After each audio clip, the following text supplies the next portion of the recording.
আল্লাহ যখন যা করে বান্দার ভালোর জন্য করে। হয়তো প্রথমের দিকে আমরা সেটা বুঝতে পারি না, কিন্তু সময়ের পরিক্রমায় যখন বাস্তবতা নিয়ে সামনে আসে, দিন শেষে আমরা বলতে বাধ্য হই আসলেই ওই দিন ওই ঘটনাটা হওয়াতে ভালোই হয়েছে। আল্লাহ কখনো বান্দার ক্ষতি চাই না। আল্লাহ যদি ক্ষতি চাইতেন সকালের নামাজ না পড়ার কারণে কান্না করে দিতে পারতেন, যদি আল্লাহ ক্ষতি চাইতেন দুপুরে নামাজ না পড়ার কারণে ল্যাংড়া করে দিতে পারতেন।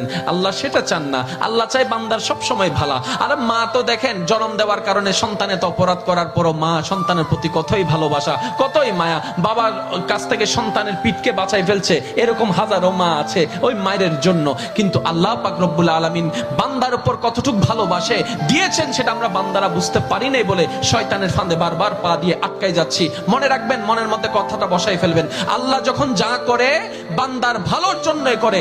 একদিন না একদিন সেই ভালোটা আপনার বিবেকে এবং মনে প্রমাণ হয়ে সামনে চলে আসবে।